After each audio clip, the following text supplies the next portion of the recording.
I warmly welcome you to this side event of the Human Rights Council on the issue of arbitrary detention for religious belief. My name is Thibaut van den Bosch from the European Center for Law and Justice, and I will serve as moderator today. This event is organized jointly by Jubilee Campaign and the European Center for Law and Justice. Today, we are focusing on the issue of arbitrary detention for religious belief. We will look at 4 countries where this practice has had serious consequences: Pakistan, China, Algeria, Eritrea, and Vietnam. Victims of arbitrary detention are often denied justice, due process, and even basic human dignity. Many of them are detained only for peaceful practicing their faith. We are fortunate to have with us a distinguished group of experts and witnesses. Advocate Sharia Gill, lawyer and legal expert on blasphemy laws and arbitrary detention in Pakistan. Advocate Rana Abdul Hamid, lawyer at the Supreme Court of Pakistan, with a pre-recorded video statement.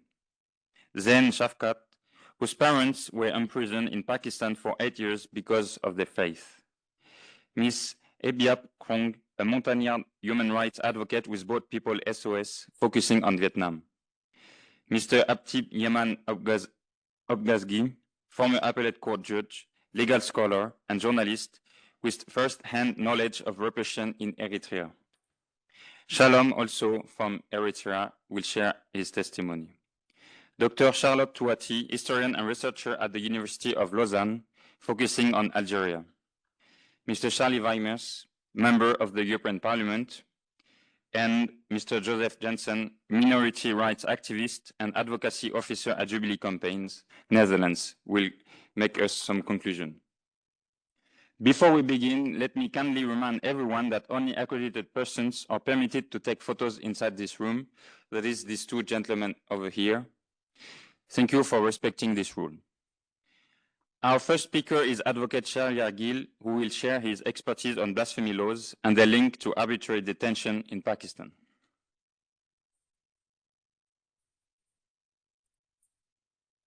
Ladies and gentlemen, thank you all for attending and taking the time to participate in this important discussion on freedom of religion and arbitrary detention. I will discuss how violations of freedom of religion, especially religious speech, and the prohibition against arbitrary detention manifest in the Islamic Republic of Pakistan. These violations often occur in blasphemy cases due to the lack of procedural safeguards, due process, and proper investigations. The average number of blasphemy cases per year used to be about 50. In the last 2 years, however, over 700 individuals have been arbitrarily arrested and incarcerated. All of these cases involve discussions in online chat groups, either on WhatsApp or Facebook, where people discuss religious topics. All of these over 700 cases involve the same 3 or 4 complainants who become part of the chat groups, sometimes using female account names. They send blasphemous material to the members of the chat group, and when the recipient questions why they were sending such material, the original sender denies ever sending it and asks the recipient to send it back to see what he's talking about. When the recipient sends the objectionable material back, the original sender then starts blackmailing him to extort money. When the blackmailer doesn't get the money, he files an official police complaint, accusing the innocent individual of committing blasphemy. This group of 3 or 4 people is responsible for entrapping over 700 innocent people into blasphemy cases, and that's just in the last 2 years. These cases collectively are now referred to as blasphemy business. Unfortunately, the authorities have not investigated these cases properly. The authorities accept screenshots from the complainants as evidence without conducting a forensic analysis of the mobile phones to examine the context in which the messages were sent, which in turn leads to an unfair trial and lack of due process. The National Commission for Human Rights in Pakistan has interviewed many of the accused. Out of about 93 prisoners interviewed in depth, 65% said they were forced to sign blank pieces of paper on which signed confessions could be fabricated. According to the National Commission, some of the accused were tortured and threatened that their family members would be harmed if they did not admit that they shared blasphemous content on social media. Recently, legal representatives of some of the accused filed a petition in the High Court, asking the court to order the authorities to form an independent and unbiased investigation commission. Seeing the irregularities in these blasphemy cases, the court ordered that the commission be formed. But the prosecution appealed that decision. The appellate court is yet to decide whether a commission would be ultimately formed. But an interesting question arises. If protecting the sanctity of Islam was the goal of the blasphemy laws, then investigating those who make false accusations should be of vital importance. Why would one oppose an independent commission intended for such a noble purpose? Further, Pakistan has a duty to provide due process to all of its citizens and to protect their fundamental rights. Unfortunately, that is not happening in these cases. We at the European Center for Law and Justice, through our affiliate in Pakistan, represent Intezar Masih, a Christian father of two who was falsely accused of sending blasphemous content in a similar chat group. Interestingly, the evidence produced against him contained text messages that were created after a case was already registered against him, meaning the case was filed against him first, and then evidence was manufactured. His trial is ongoing. Separate from the chat group blasphemy cases, we represent another young man, Shehzad Masih, who was only 16 years old when he was accused of blasphemy. What did he do? One day at work, a Muslim co-worker brought up the topic of religion. Shehzad said that he did not know much about religion. After the co-worker told him about the Muslim prophets, Shehzad mentioned that his father's friend, who is also a Muslim, used derogatory words whenever he hears anyone's name that has Muhammad in it. Instead of accusing Shehzad's father's friend, who initially blasphemed, supposedly, the Muslim co-worker filed a criminal complaint against Shehzad, accusing him of committing blasphemy. Shehzad was tried as an adult, even though he was a minor, and the trial court sentenced him to death. The UN Working Group on Arbitrary Detention reviewed his case and concluded that his detention was arbitrary and violated several provisions of the ICCPR. Shehzad has spent over 7 years in prison, and he's waiting for his appeal to be heard by the High Court. In another case, we are representing two Christian brothers, Amun and Kasser Ayub, who were accused of creating a blog containing blasphemous material. Whoever created that blog also posted their names and contact information on it. Based on that information, the police arrested the Ayub brothers and filed charges against them without further investigating as to who actually created the blog. Although the forensic report by the Cybercrimes Department contains no evidence as to whether the Ayub brothers posted the blasphemous material on the website, the trial court sentenced them to death. The High Court upheld their conviction, and now they are waiting for the Supreme Court to hear their appeal. The Ayub brothers have spent over 10 years in prison. It is clear how urgent the need is for Pakistan to ensure due process for all of its citizens. Justice cannot be done when there are no proper investigations, and when convictions are based on evidence that is fabricated or does not even exist. The blasphemy business will continue to be a problem if the complainants fabricate evidence and file false blasphemy complaints are not brought to justice, and if the investigations are not properly conducted. Intezar Masih, Shehzad Masih, Amun, and Kasser, they all deserve fair trial. All the 767 individuals currently in prison on false blasphemy charges deserve fair trial. Thank you. Thank you, Sharia. Now, we will listen to a video statement from Advocate Rana Abdul Hamid, lawyer at the Supreme Court of Pakistan. State representatives, ladies and gentlemen. My name is Rana Abdul Hamid, Advocate, Supreme Court of Pakistan, and I practice in the criminal field, and I always represent victims of minorities in my country. I come before you to raise serious concerns about the ongoing practice of arbitrary detention in Pakistan, particularly misuse of blasphemy laws, which continues to target and ruin the lives of religious minorities in this country. I am representing the case of Mr. Anwar Kenneth, a Christian man who was arrested in 2001 in a false blasphemy case. He was a government employee and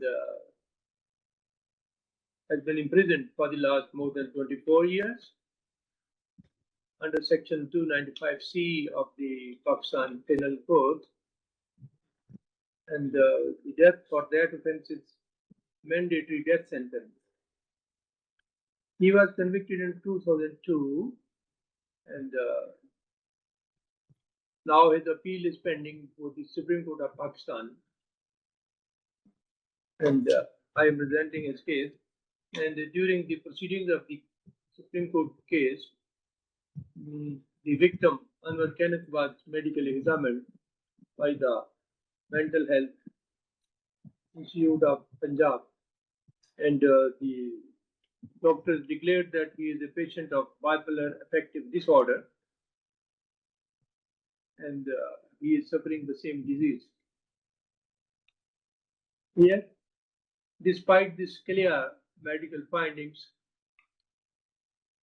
and his imprisonment in the jail, his death sentence has been suspended by the Supreme Court of Pakistan.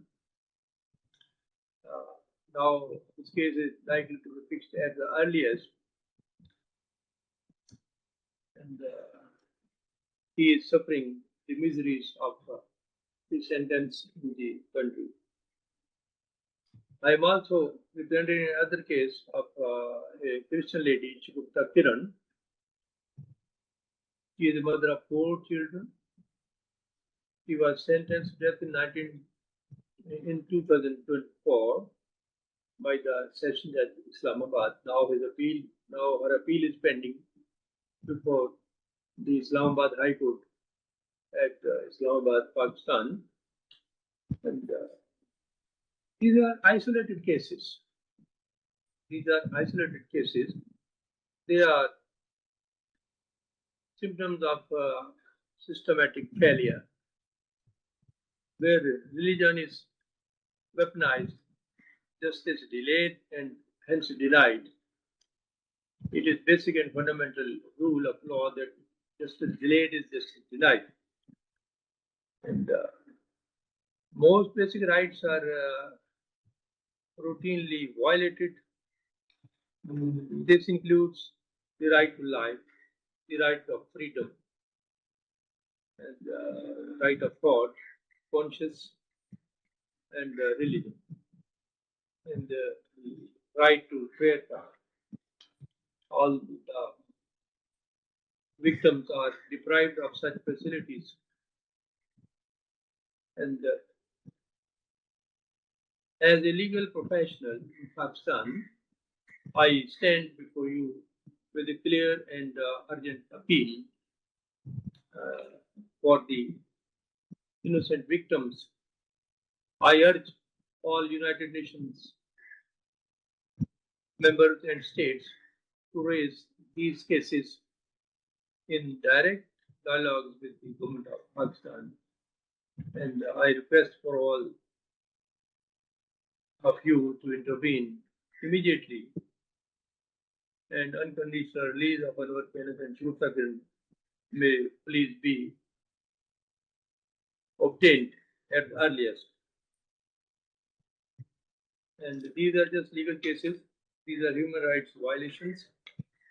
And I would be requesting that they must be defended in a right manner. Thank you very much. Thank you, Advocate Rana Abdul Hamid. We will now hear the personal testimony of Zain Shafkat about his parents' long detention in Pakistan.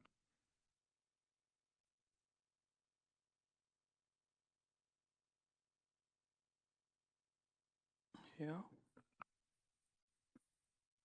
Good afternoon, everyone. Okay, my name is Zain, and I am from Pakistan. And my parents spent 8 years in prison on blasphemy charges. And I have 3 siblings, and my sister was 5 years old, and my sister was 5 years old, and my parents detained in front of us, and thanks to international community for 2 efforts, now my parents is released in prison after 8 years, and I request of your remain behind the bars for other release. Thank you.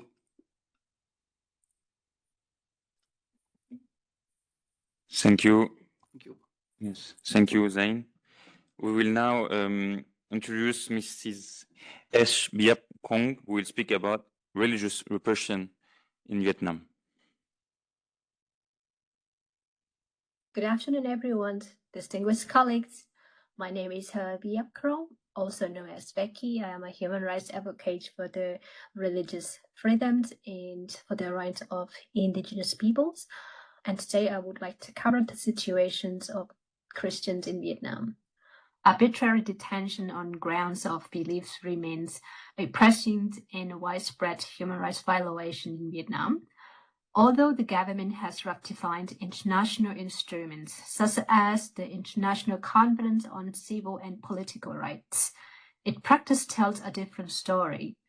Individuals and communities who simply seek to practice their faith or who speak out against persecution continue to face detention, harsh interrogation, and in many cases, forced disappearance. For example, the case of Ikret Bunya, Ipom Bunya, and several leaders of house churches who have been faced repeated detention.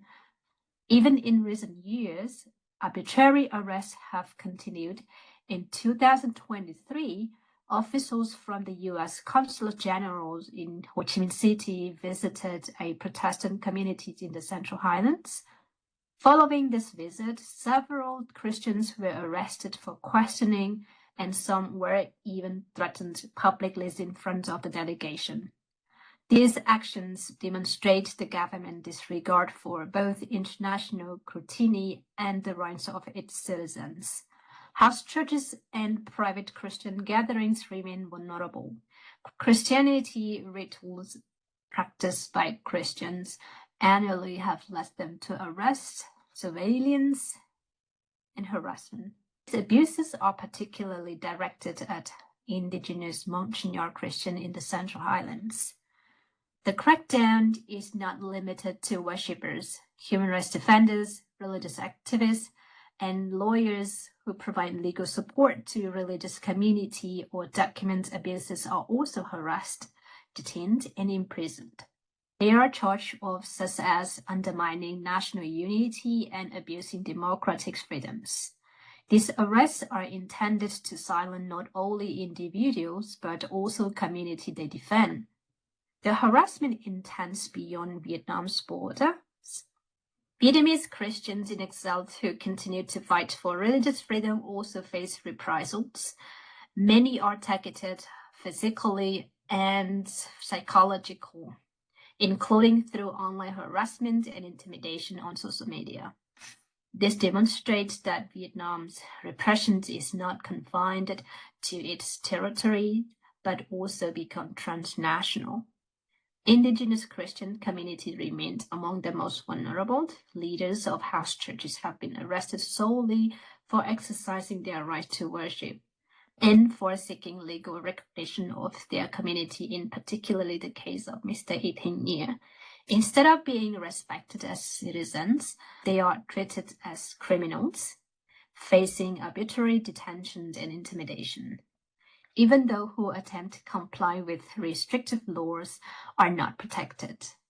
Under Vietnamese law, communities must apply for official recognitions and permit to worship legally. But when Mr. Eritrea submitted such a request, the result was not recognition, but abduction and disappearance. This shows clearly that the problem is not compliance, but the state's refusal to tolerate independent religious life. For indigenous minority, the combination of ethnic identity and Protestant faith is enough to make them a target. Any small effort to raise their voices against injustice risk leading to arrest. They are also victims of broader discriminatory policy, including land confiscations carried out without consultation. These practices violate Vietnam's obligation under international law, including the prohibitions of arbitrary detention, the right to a fair trial, and the right to freedom of thought, conscience, and religions.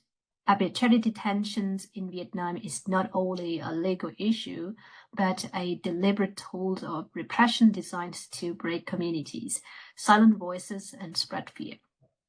The international community must act urgently. It should call for immediate release of all individuals arbitrarily detained for their religious beliefs. It must press Vietnam to end the criminalization of peaceful religious activities and repeal laws consistent with international standards. Thank you for giving me this opportunity to speak. Thank you, Becky. Let me now give the floor to Mr. Habib Yemen Ogbazgi, who brings unique insight from his experience as a judge in Eritrea. Thank you. Thank you very much.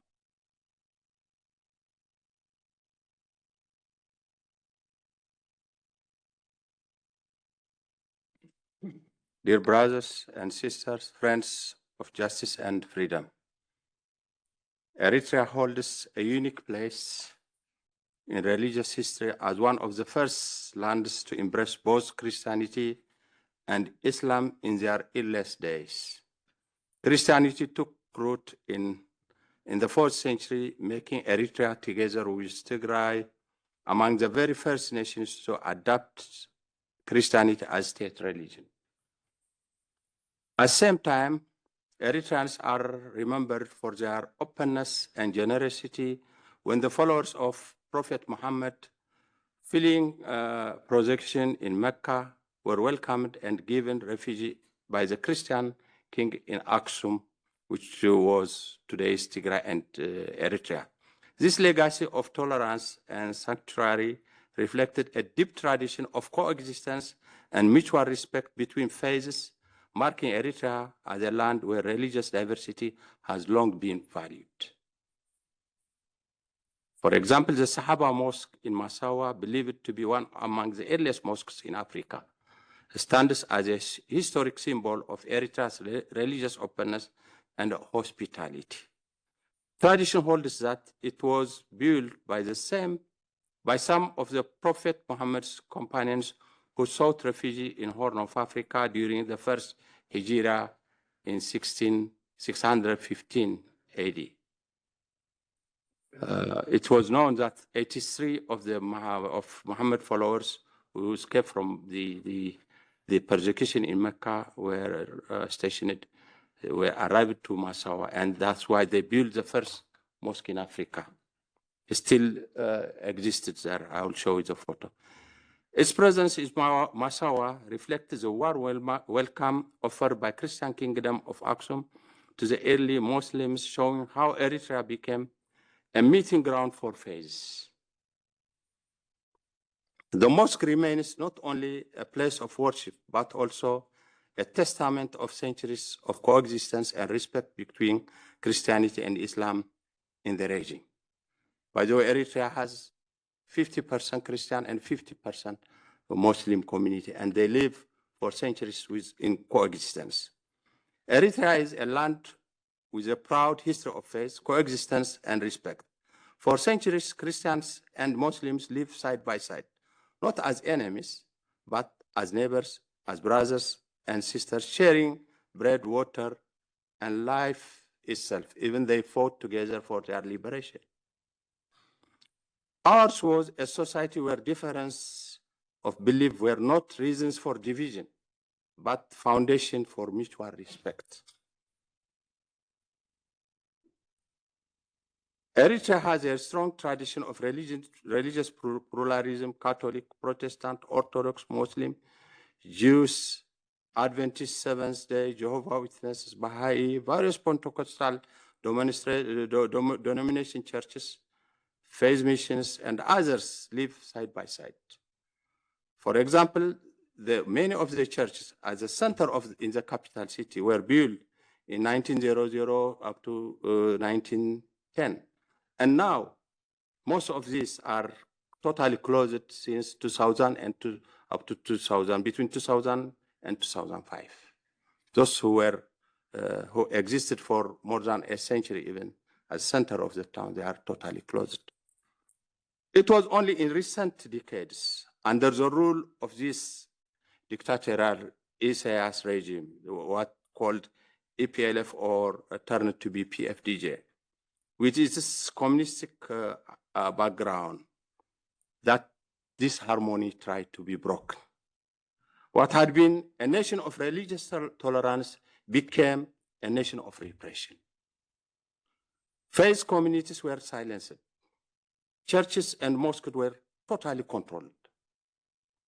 And religious leaders were imprisoned simply for being faithful to their calling.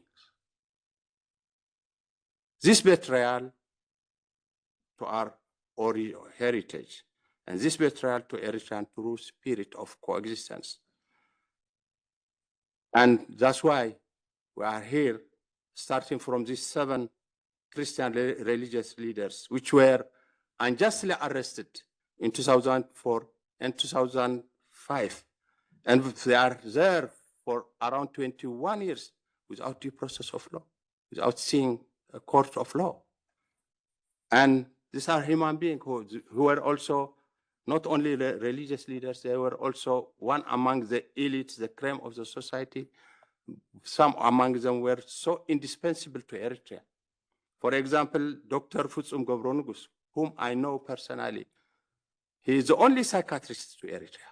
He is the only one. So he was busy in treating the Eritreans who were disturbed, who were psychologically and mentally ill because of the war, continuous war that happens in the country.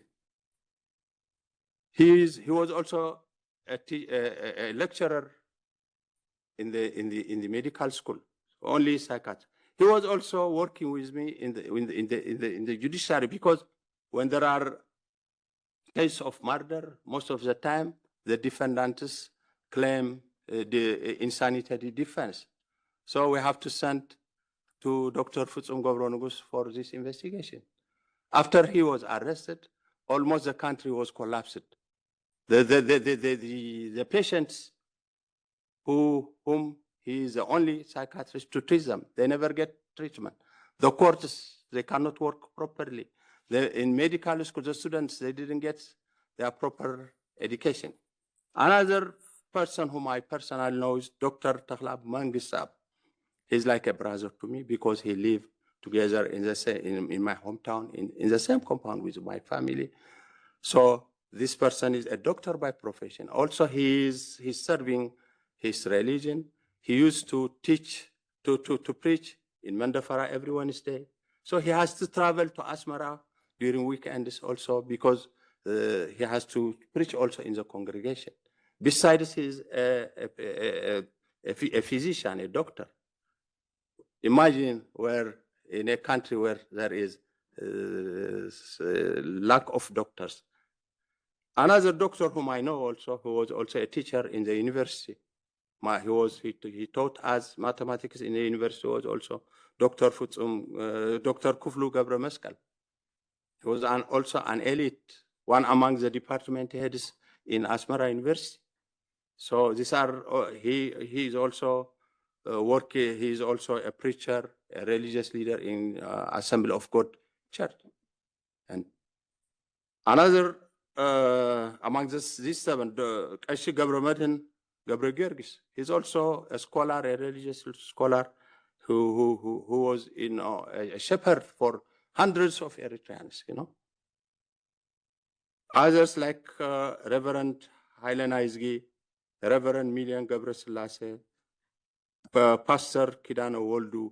These are among the few, but there are also hundreds and hundreds of Eritreans who are in prison for their only crime is to be they try to exercise the right to worship, which is their fundamental rights.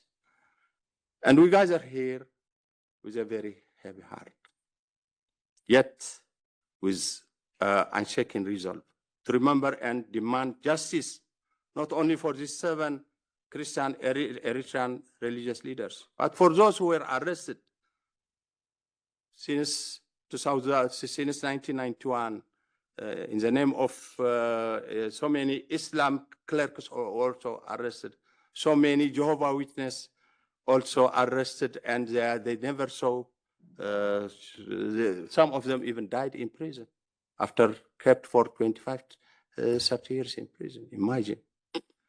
These men of God, pastors, elders, shepherds of faith, were taken from their congregation, from their families, and from the people whom depend on their spiritual guidance. Their only crime was their devotion to God, their defense of conscience, and their commitment to serve freely without bowing to authoritarian control. For more than 2 decades, 21 years, 22 years, their voices have been locked behind prison walls. Their family have been left without answers. Their communities have been denied their leaders, and our nation has been denied the wisdom of men who stood for truth.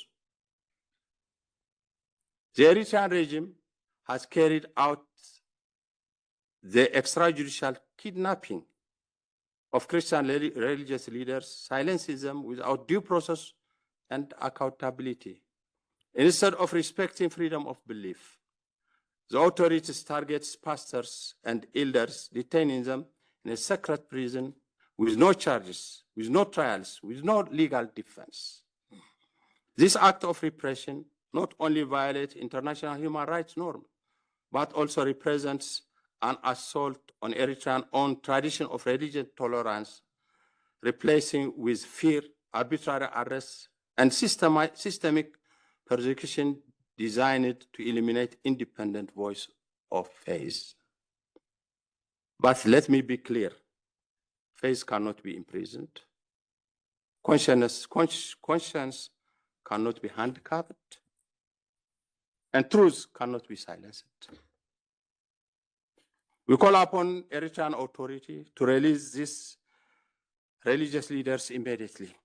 Their imprisonment is a violation of Eritrean own constitution, a violation of international law, and above all, a violation of God-given human dignity. We call upon the international community do not remain silent. Silence means complicity. The world must raise its voice for those who have been unjustly silenced for too long, 21 years, 22 years, without due process, without being visited by their families. And we hear in front of this United Nations every year, sometimes 2 or 3 times, we come for demonstration asking for justice. But I don't know why it's so much politicized in this house and no concrete action. Instead, in fact, from the European Union, from so many countries, aid is given, appeasing is given. So we are getting confused, On whose side is this United Nations whose noble ideas was founded? We were expecting to stand, so we are expecting the United Nations to stand on the side of justice, on the side of truth. It should be free from politicized. So whom is going to represent these voiceless people? Unless those who have power, unless those who have the ability to make action. So we call upon the international community again and again.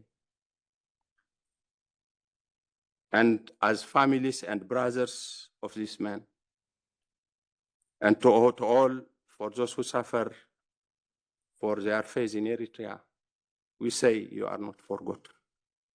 Though we are powerless, we cannot forget you. We cannot remain without speaking. We cannot remain silent.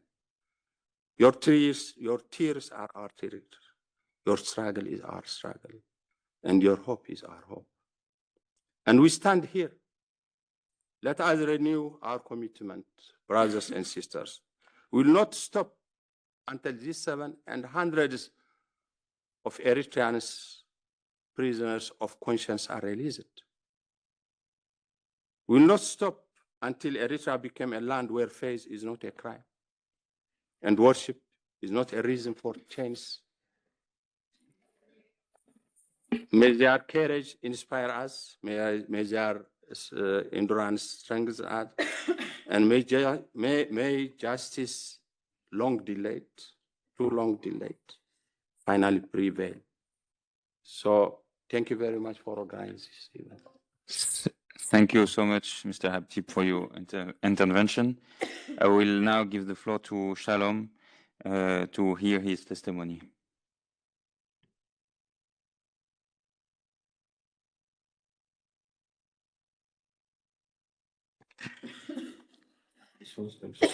Thank you, Mr. Moderator. My name is Shalom Habte. I am an Eritrean activist from the Eritrean Community for Integration and Human Rights in Switzerland.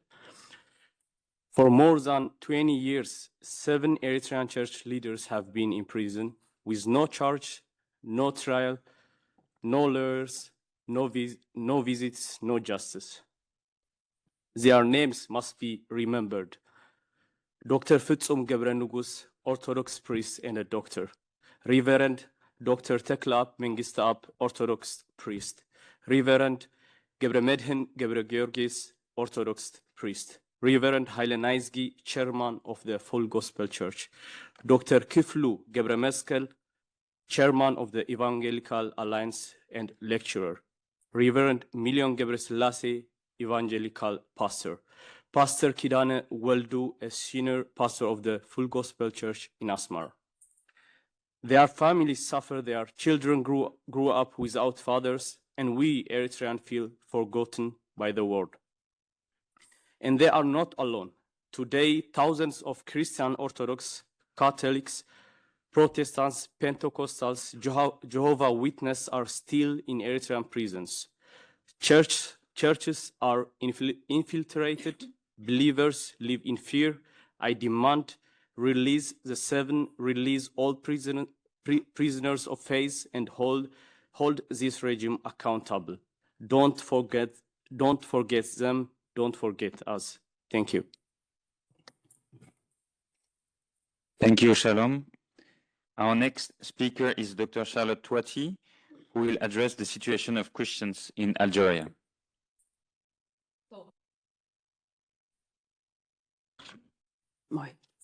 Perfect. I would like to send my sympathy to the attendees of this side event, sharing very interesting but disturbing testimonies. I would like also to thank Jubilee Campaign and the European Center for Law and Justice for the invitation and for the opportunity to raise awareness about the plight of Christians in Algeria today. So the facts speak for themselves. All evangelical churches in Kabylia have been closed. Services are interrupted by the police, sometimes with gunfire, while family are gathered peacefully to pray. In September 2022, the Catholic NGO Caritas was forced to close its doors. Pastors have been arrested and sentenced to prison terms. But detention also arbitrarily affects what we call ordinary believers. As we speak, some 50 Christians are facing legal proceedings in Algeria for practicing their religion without authorization. For the record, in November 2021, Pastor Salaheddin Shalah, president of the Protestant Church of Algeria, was arrested. Pastors Mohamed Griles, Birki Tariq, and Tariq Jabbar are under judicial supervision and prohibited from leaving the country. Foudil Baloul was given a suspended sentence for alleged proselytizing. Hamid Soudad was sentenced to 5 years in prison for a publication deemed offensive to Islam. Abdelghani Mamri, Mebrouk Mouhakaz, and others were found guilty of, I quote, disrespecting Islamic principles, unquote. On November 27, 2023, Pastor Youssef Ouhamhan, vice-president of the Algerian Protestant Church, was sentenced to 1 year in prison, along with 5 congregants who were sentenced to 3 years in prison for holding a worship service. The case of Slimane Bouhafs is particularly emblematic. A Kabyle activist and Christian, he was sentenced in 2016 to 2 years in prison for, I quote, offending the prophets and denigrating the dogma and precept of Islam, unquote, in connection with posts on Facebook. Released in 2018, he fled to Tunisia, where he was granted refugee status. And on August 27, 2021, 5 years, despite his UNHCR protection status, he was abducted by the Algerian Secret Service and brought back to Algeria in the trunk of a car, where he was placed in preventive detention for, I quote, belonging to a terrorist organization and undermining the integrity of the national territory, unquote. The political shift is striking. Sentenced to 3 years in prison, tortured, he was released on September 1, 2024, and constantly returned. He and his family are prohibited from leaving the country and struggle to make ends meet.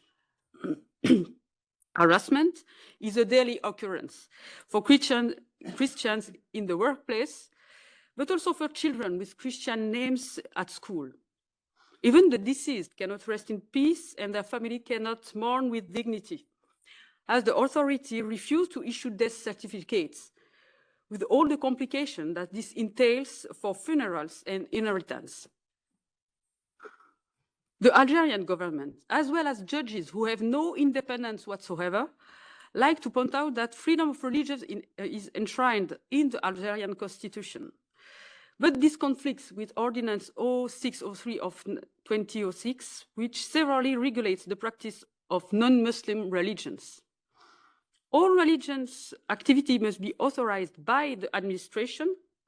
Places of worship must be approved, which is never the case for churches. And any attempt to convert a Muslim to another faith is punishable by imprisonment. Added to this is Article 140-44(2) of the Penal Code, which punishes any offense against the prophets or the dogmas of Islam, thus providing a legal basis for prosecution for blasphemy. Furthermore, Article 2 of the Algerian Constitution stipulates that Algeria is Arab and Muslim. Consequently, opposing Islam, as defined by the Algerian authorities or Arab identity becomes an attack on state security. And when I say opposing, I simply mean professing another faith in one's heart, even in a completely peaceful and discreet manner. Possessing Christian writings or praying Kabyle could be considered as an offense to Muslims or an act of proselytism. And this is where arbitrariness comes in, the theme that brings us together today. The notion is left to the discretion of judges. But this is not solely a religious problem. The Algerian authorities make everything political. And this political shift, which automatically becomes a security issue, justifies all kinds of abuses. We have the list of Christian prisoners, which we cannot disclose for security reasons, but 99% of them are Kabyle. First of all, because Christianity is now practically only represented in Kabylia for historical, cultural, and social reasons, but also because Christians have become the government's prime target, because they embody all that is unique about Kabylia. It is not me who is making this a political issue. It is the Algerian government and the FLN, the party in power since independence, which is responsible for giving it this land. Liberation was hijacked by a coup d'etat immediately after decolonization in order to impose a monolithic Arab and Muslim identity on Algeria, which is in fact a mosaic of peoples.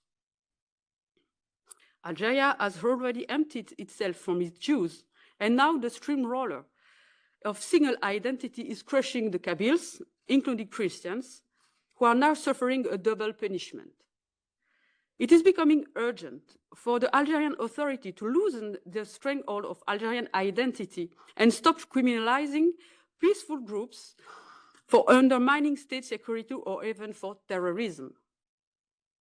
Berber North Africa gave birth to giants such as Augustine, or popes such as Victor I, Miltiad, and Gelasius.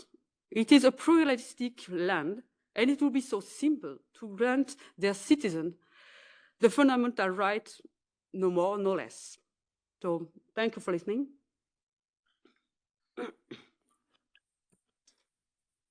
Thank you, Dr. Charlotte Touati, for your statement. I will now give the floor to Mr. Charlie Weimers, member of the European Parliament. Ladies and gentlemen, colleagues and friends, the arbitrary detention of individuals in countries such as Eritrea, China, and Pakistan is an issue of urgent concern. Throughout the world, millions of individuals are unjustly imprisoned, their only crime often being their religion, beliefs, or their desire for basic human rights. In Eritrea, Christians are detained without trial, often enduring horrific conditions simply for practicing their faith. The harsh reality is that their voices go unheard, their suffering silenced in the face of oppression. It is imperative that we stand up for these individuals. We must call for their release and demand justice for those who have been wrongfully imprisoned. Similarly, in countries such as China and Pakistan, individuals are detained simply for speaking out against oppressive regimes or for seeking religious freedom. These cases are not isolated, but part of a larger pattern of human rights abuses that continue to undermine the dignity and freedom of people worldwide. It is our duty to ensure that these individuals are not forgotten. Their stories must be shared, their pain acknowledged. We must continue to apply pressure on governments to end the practice of arbitrary detention and to uphold the basic rights of all individuals, regardless of their faith, ethnicity, or political views. As we gather here today, let us remember that the fight for freedom is not just a moral imperative, it is a collective responsibility. Together, we must work towards a world where no one is unjustly detained and where human rights are respected and upheld. Thank you. Thank you, Mr. Charlie Weimers. I will now give the floor for Mr. Joseph Johnson for conclusive remarks. Thank you so much. Excellencies, member of the representative of UN member states, colleagues, ladies and gentlemen. The situation of arbitrary detention in Pakistan, and in this case in Eritrea, Algeria, and Vietnam, is deteriorating.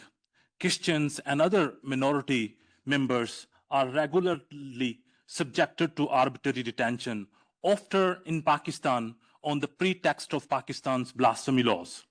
In Pakistan, people are detained for decades without warrant or any fair trial or due process.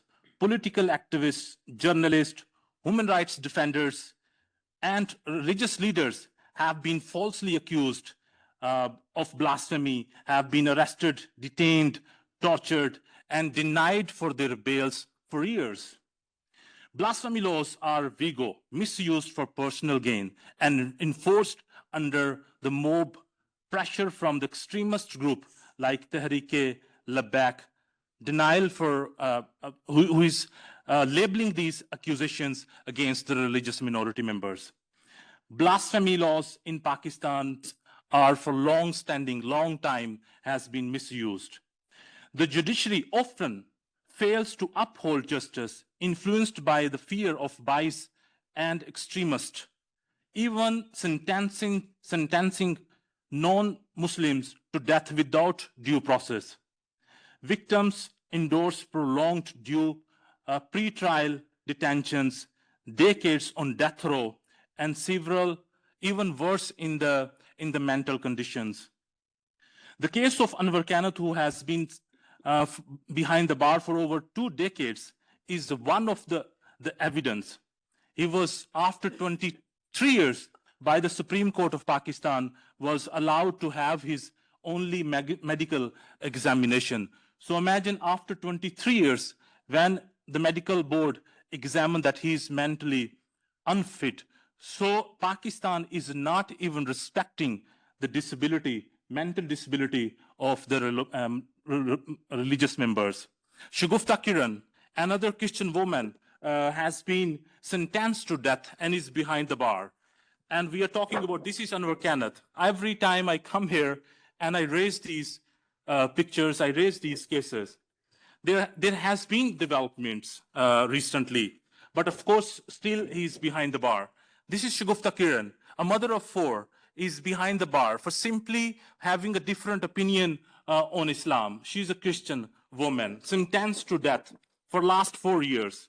Another, Salim Masih, a young man from last 10 years behind the bar. Imran Rahman. So extremist Muslims in Pakistan are not only forcing to the state actors, state institutes, to charge these individuals with blasphemy charges, but also with anti-terrorism sections, meaning these cases are not then going to the ordinary courts, but they are going to the military court. And that's where even the due process of trial has been doubted, that there will be a fair trial in the military courts. So these are not the statistics or numbers. This is another Christian man, has been sentenced to death for Nadeem James for 10 years. He's behind the bar for last 9 years. So I raise these cases every time simply because he was a friend of a Muslim. So to get rid of this Christian man, the family members of the Muslim girl accused a Christian man for blasphemy. How massively blasphemy laws has been used, and how massively the rights of these individuals has been ignored, violated in Pakistan. Imagine this is another father from last 10 years. These numbers we are talking that people are behind the bar for over decades. It's difficult to spend 24 hours behind the bar, and we can feel it. But individuals that we are talking, we are raising, they are behind the bar for years. Similarly, when we talk about, for example, these are the 7 Christian leaders that my colleagues have very in a detail raised. These are the 7 Eritrean Christians who are behind the bar for over 2 decades. And I must say this council has the responsibility to take action and has the duties to play a role in release these individuals. We cannot remain silent. These are not statistics, not only numbers. These are human beings with body and flesh, and they are father, they are mothers, they have children, they are sons. These people are suffering behind the bars. When we talk about, for example, Eritrean, they have not committed any charge, any crime. There is not any charge against them. So meaning they are detained for simply because of their faith. And that's why this is a serious violation of freedom of religion or belief, and the violation of Article 9, which prevent the arbitrary detention. And these countries, when we talk about Pakistan, we talk about Eritrea, we talk about Algeria, we talk about Vietnam, massively we see that there is a violation of freedom of religion or belief and the violation of all fundamental rights to practice their beliefs. That's why today I urge the council, this council must act. This council must engage with these individual governments, China, Pakistan, Eritrea, Algeria, and these individuals are dying. Their families are suffering, and I think we can bring hope to these individuals. We can bring hope to their families. So Jubilee Campaign has 2 recommendations for the governments. Jubilee Campaign said no more detention, no more violation of freedom of religion or belief. So we recommend that the call upon these government of Pakistan, Eritrea, Algeria, Vietnam, China to cease the practice of arbitrary detaining religious minorities and to release all religious prisoners of conscience immediately and unconditionally. Urge the government of Pakistan, Eritrea, Algeria, Vietnam, China to abolish all criminalizing blasphemy laws, and as they are used to detain faith and belief minorities, and as they are innocent with the human rights, they should standards. So that's why, thank you so much. I hope that this council, I hope the mandate, I hope these representatives will take all necessary action and bring the comfort to these individuals who are suffering behind the bar. Thank you so much.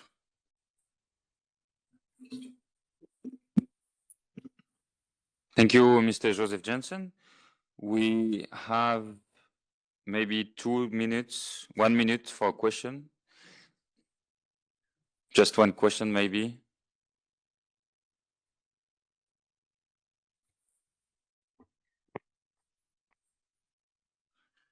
Yes, please. Hello, we are from China, and I'd like to say we just heard just now some critic talked about the so-called religional freedom in China, and I would like to reclaim that religional freedom is fully protected in China, and there is a very simple example, and I'd like to prove it. I'm not sure how many of you have visited China.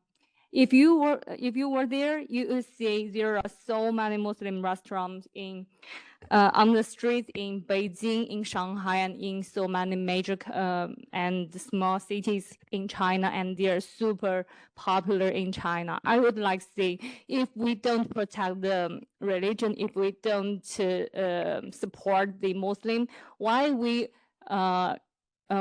just give the permission to these Muslims to start their business in China, in all the world, in all cities of China. So I would like to reclaim that. Thank you.